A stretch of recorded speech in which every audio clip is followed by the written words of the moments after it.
Hello, friends. I'm Larry with Rides Done Right, and I'm at the Northwest Rodarama, and I'm with Bud Wolfe. Bud, nice to meet you. Hi. How are you liking the show?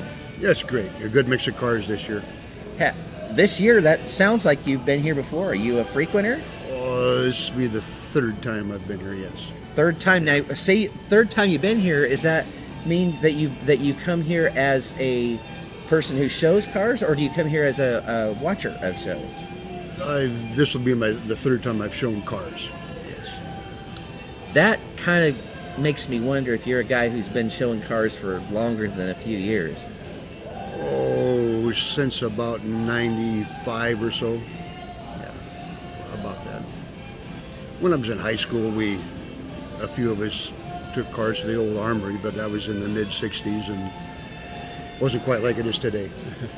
So you go out to, so when you're saying that, you guys would do, yeah, you've probably been doing outdoor drive-in kind of shows and that kind of stuff then for a while? Oh yeah, quite a few of those. An awful lot of the good guys, we've kind of been up and down the coast with a couple of cars and up to Canada a few times.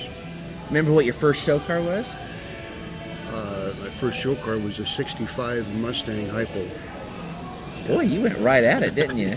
How old were you when you had that car? I was 20.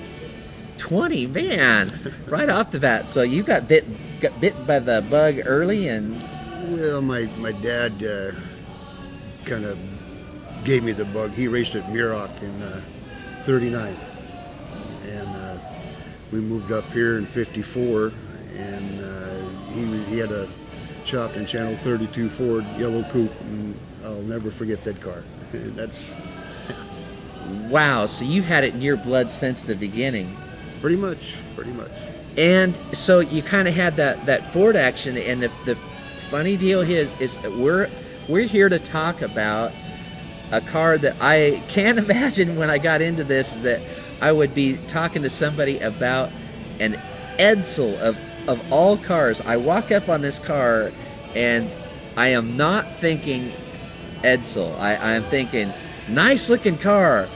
Wonder what it is. I'm just thinking cool looking custom. Walk up, seeing a sign that it says Edsel. I'm going, how did somebody do that? I got to get this guy.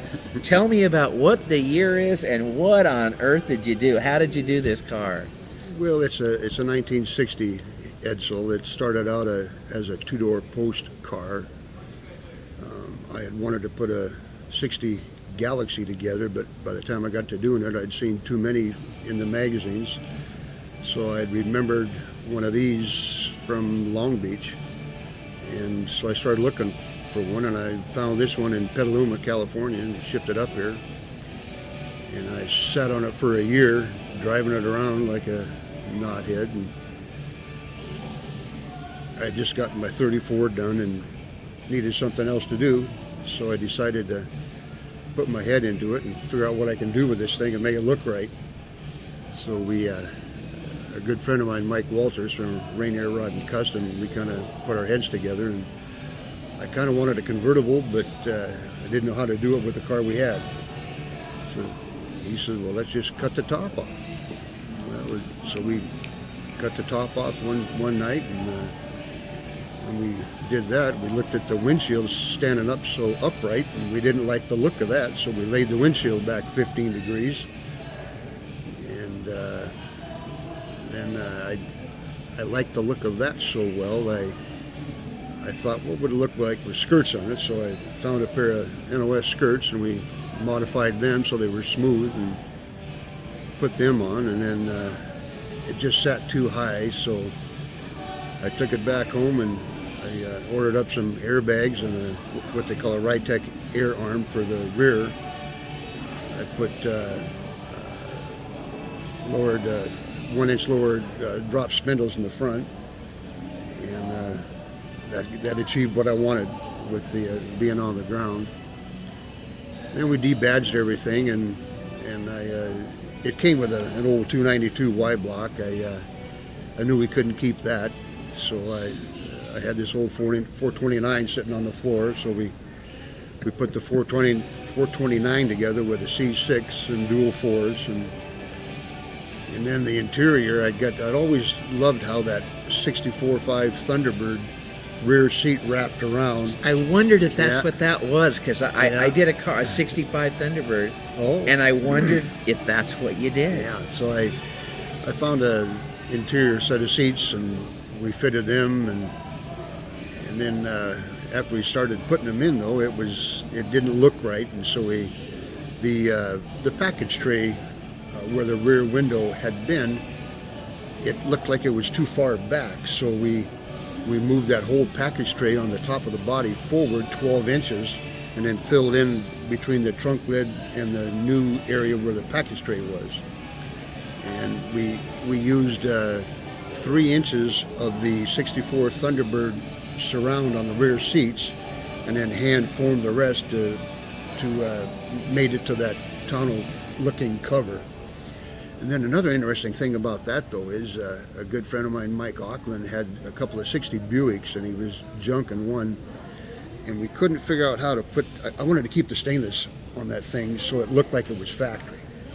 Well, when we moved it forward, it changed the angle quite a bit on the round part, parallel the door there. And again, Mike Walter from Rainier Rod, he was at Auckland's when they were getting ready to junk this Buick, and he looked at that piece of stainless, said, "I think that's the correct angle." So he stole them from Auckland and took them back to the shop, and sure enough, he could come up with a piece of that 60 Buick to mate to the 60 Edsel to make that stainless surround all fit. And so that just kind of luck of the draw. It's one of the things that blows me away about this car is it looks like it could have came that way. Right down to and one of the things that I love about the finish on the car is, and that really makes it convincing, is the side windows. How you match those up with the windshield, and they slope down at this beautiful, perfect sloping curved angle right to that back. I mean, it couldn't be a more beautiful line to that back end. See, again, that gets back to Mike Walter. I didn't want wing windows, and after we'd moved the package tray forward 12 inches, that shortened up the rear windows too. So I found a pair of rear windows from a 60 Sunliner, and we shortened them both ways. And then he handmade the doors on the door frame, window frames on the front doors. Those are all handmade, and then I got to polish them. But that was his. He laid out cardboard, and from the windshield down to those 60 Galaxy cut down frames. It looks convincing. It looks like you could have just walked in and bought it that way. Well, that was a part of what I wanted to do. I wanted to try to make the thing look like it could have been a production car. Yeah, I'm sold on it, and when it looks like too that if the top were up on it, it would have this beautiful chopped top, nice low, just done the way it needed to be. Well, see, that was another reason why when we cut the top off, we considered not doing windows at all because of it being a roadster. But I told Mike that I really wanted to make the thing accessible to a Carson type top if I would ever choose to do so, and that's why we made sure we did the windows. I love that. I also really like the idea that when you show it here, that you stick it in the weeds and you pull the skirt off of that one side, and how sexy that looks in the weeds, the back skirt off, and the other one with the skirt on, because you can see it looks good both ways, and it gives you a choice. But I actually prefer it in the weeds, skirt off, with those cool looking wheels. It looks really nice. There's more than one person has said when it's on the ground with the windows up and the skirt off, it looks the best. Yeah, I absolutely love that look. It's pretty pleasing. And then now, what made you choose the color? Because that's kind of a risky color. It actually, in a way, it looks period correct.